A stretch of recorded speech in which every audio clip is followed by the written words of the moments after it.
I decided to leave the strategy world as soon as the last role that I signed up for or decided to embark on was one where I had to move to a different country, and that entire role just blew up in my face from delivering extremely well, which was super ironic. Before any of that happens, and we'll get into that part of that story, it began when I was in search for different sales and consulting roles, which I had been doing. I've been doing that role for the last 11 years or so. I had been in financial services as an insurance agent. I've been a trader before, in the stock market as a retail trader. I had also been a part of like an 8-figure company that was selling the SaaS company for trading and investing and things of that nature. I also worked for a 9-figure company that probably a lot of you are extremely familiar with, and I just can't say the name of because I'm pretty sure that NDA is still active. But yeah, it was a $600 million a year company. I was part of a sales team of about 50 at the time, and then they expanded to a remote sales team of around 40 to 50 more people. But in essence, that company did $600 million a year, had 600 employees, and everyone, including myself, we were all geared and primed to learn how to sell and learn about business constraints to be able to produce a minimum of $100,000 a month in sales. And that role just at some point in time really wasn't for me. And it really hit when during a monthly review, I got sat down by my director, and he basically took my know-how, my strategy, my beingness, my effort, my time in the seat, along with some moonlighting and some gaslighting and a bunch of other subversive psychological tactics in between to make me feel that I should be delivering my entire existence to the cause of selling someone else's goods for them. And if I wasn't doing that, then I basically should not either be there or exist at all. I realized during that time that traditional business models just really weren't for me. Anytime I'd speak to a client, I was very much the type of person to level with them and connect with them and speak to them as they were, as they are, which is a human being, a person, someone who simply just has a challenge and that are looking for the best possible solutions to overcome those challenges in a clear-cut path that's aligned with how they operate. And ultimately, someone who just wants an unbiased guide to help them through that process, not speak to them in a way that alienates them if they don't have enough money to engage in a particular service or product. And if they do have it, they're sitting at your fingertips, or the holy grail. You treat them like royalty. And that's not what I wanted to do as a sales rep, as a business consultant. I wanted to just be able to do what I do with you all right now on this camera and connect and really figure out like, hey, what is the best possible thing that we could do? And how do we get you from here to here? Maybe not necessarily in the shortest time possible, but with a clear framework that doesn't take anything away from you. It leads me to my next point of how I really figured out that I just didn't want to be in strategy world, right? Around the age of around 19 to 24, so 5 years, I had co-built a rather successful corporate housing business with my father. It did extremely well. We were able to scale that business to just shy of $500,000 a year. The only problem behind that, it was 2 of us, a slew of properties, a slew of clients, and basically had to do everything. We had to be realtor, we had to be the presenter, we had to be the pitcher, we had to be the driver, I had to be the website builder. I didn't even know how to build websites. Do the marketing and outreach and design flyers and everything. What that ended up equating to is dedicating anywhere from 16 to 20 hours a day, every single day for years. And even though we made some decent money, we ended up getting into some big hostile takeover between ourselves and another partner. They ended up winning. That entire business collapsed, and I was just left energetically, spiritually, and financially collapsed. So from that point on, I'm like, all right, working your fingers to the bone, not it. 18 hours a day, crispy as hell, not knowing up from down, developing EPD, just from the fact that you're so tired all the time, left an emotional, even psychological scar somewhere back here. And okay, we're just never gonna do that again at all. We're gonna find something, we're gonna do something that allows me to create impact and doesn't take anything away from myself and elevates all of my skills. Ultimately, I kept running into the same problem. I would enter a space, have a ton of knowledge, a ton of resources, all of these gorgeous frameworks that could really help a business, but so many ways all that I received was just like a pat on the back or a pat on the head, like yeah, good job, sport. The traditional way of doing business, of sales, of marketing, of branding, of client acquisition just extremely burnt me the hell out. In modern business, we've over mechanized how businesses operate, and I'm of the fundamental belief, due to my study of hermetic principles, energetics of the chakra system, and a quote that I ultimately live by is the inner reality creates the outer form. The principle of correspondence, the second natural law, just outlaid in a more poetic fashion. But I'm a firm believer of that we live in the universe, and it is a macrocosmic to microcosmic fractalized field where everything that you are, think, believe, that you feel, that you imagine, not only does it get materialized in a real world, but who and what you interact with are also in correspondence with your beingness, meaning that there is your essence that exists in your work, in your relationships, in everything that you touch. If you create something, it would be helpful if it were the penultimate version of your idealized self-concept or higher self.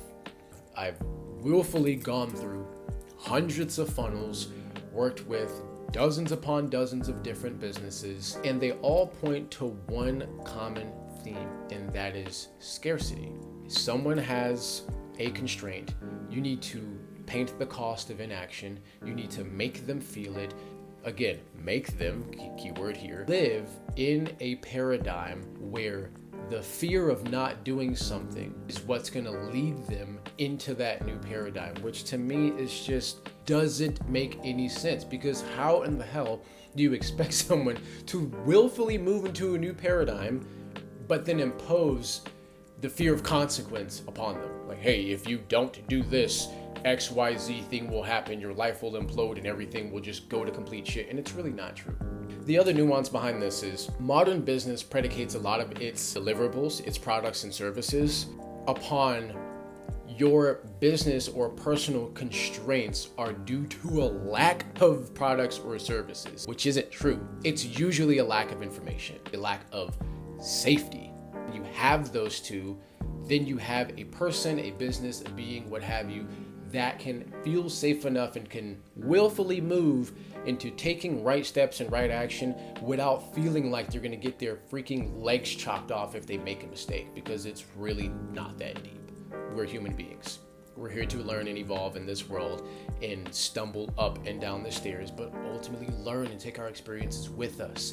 And if someone were to not feel ready to move into a new self-concept at that moment in time on someone else's timeline, it's fine, because ultimately it's what you want. It's not about what the business wants or what the salesperson wants or what the director of that team wants. It's about what you, the individual, came here to do and figuring out what aligns with you the most and what are the ways in which you can get there without someone painting you as the villain of your own story for not moving into that sooner rather than later. Now, with that in mind, the idea of building a spiritual business, it came right after that role I spoke about where I moved countries, which is where I live now. I sat on my bed and I thought to myself, I use the hermetic principles. I utilize, or at least I understand, the chakra system. Understand the fractality of the universe itself. If these 7 laws are what are the creation framework of the universe itself, then by definition, anything that was created inside of the universe are also bound by these same laws, because these laws are always in effect. Which means that if I use them for my interpersonal development, the universe used it for its development, then I could use these to develop and create a business. So I did. I thought about like, okay, I understand the Hermetic principles, right? What does this actually mean for a business? And how would I actually break this down into a framework where instead of me having to go out and look for systems that ultimately don't work for me or my business or my beingness, I'm gonna have to create this. So how do I use these now to create? And that was the question that led to creating Sacred Systems. And in a way, this entire venture sort of saved me, because I reached a point where the last business I had worked for, my first month, I was able to help them find an extra $50,000 in revenue. And I guess I did it too well, or the owner, founder, CEO didn't like the fact that I had a skill set that either he wished he had or didn't execute as well as I did. Because it would get to a point to where I'd literally just have this system and I just speak to people to like 10, 15 minutes. And this was in the biotech space. This is like in the medical field. So there was like machines that were being sold that were to produce a specific health effect to doctors, mid-sized practices as either as a value add or as an entirely new healing modality for their clinic, for their spa, for their whatever. And I was able to find and create sales and create revenue just off of speaking to them as a human being. It got to a point to where people just really preferred to work with me and not want to deal with other members of that team. And I guess due to that, there was just a lot of frictions. But once they had sort of, secretly removed me from that role, they basically sort of like pulled the rug from underneath me. One day I logged into our systems and I just no longer have access. And they're just like, oh, we're just not going to do that anymore. In fact, we don't even need you anymore. Goodbye. I'm like, oh, wow, this is a little bit suspect, but whatever. The universe has moved me into a new paradigm. Cool. I roll with it. But it wasn't exactly cool because there was a lot of constraint. Of course, I felt deeply betrayed. So that's number one. Secondly, I also felt that I'm good enough at this sales and consulting thing to do it for myself, by myself, and to build the business that would express my deepest being. Because I believe that there's many of us out here who are spiritual, we're esoteric, we're conscious, we're healers, teachers, and we're aligned with the subtle energies of the universe, and a lot of spaces that we step into just don't know what to do with that type of energy because it's powerful. And we are not here for games, and we don't fall into illusions. We just are who we are, and we sort of shed light on things that aren't, or that may be disillusioned, and a lot of people can't handle that. So our existence as we walk through this world, we sort of trigger a lot of things. And that gave me the confidence to create an entirely new framework that honors the human being inside of the business. Anyone out there who's looking to create a business can learn how to create a business from here out, not from out in. This is the mission. This is really a PSA to every single one of you. I'm calling out all of the conscious creators, conscious entrepreneurs, spiritual business coaches, all of my teachers and healers and esoteric woo-woo people, because it's like, let's be honest, it sounds funny, but it's like we're really not that. We're on a whole nother level. So like, I get it. This is an invitation to every single one of you to come into this space, be as you are, be who you are. And if you've ever felt that there wasn't a way for you to build a soul-aligned business, I'm gonna lay you the game here through this channel. Thank you for stopping by. I want to welcome you, your friends, your family, and everyone else that you know who exists within this conscious creator, co-creator space to join me and let us learn, grow, shape, and redevelop who we are and the business world as we know it into one that can lead into the new age where conscious approach is going to be the only approach. And this is not a niche. This is a remembering of self, truth, and of ancient knowledge that was given to us long ago, and we sort of forgot how to use it. So now we can relearn how to do it now. Comment or DM me the word origin so I know that you saw this. I'll share with you a behind the scenes journal entry of Sacred Systems and the plan that I had for it and what it may look like in the future. Handwriting's a little bit half print, half cursive. It's a little strange, but if you can read it, then you're gold. You get a little sneak peek of where it came from. But once again, thank you very, very much for joining, for subscribing, for walking down this path with me, and we will see you in the next episode. Take care.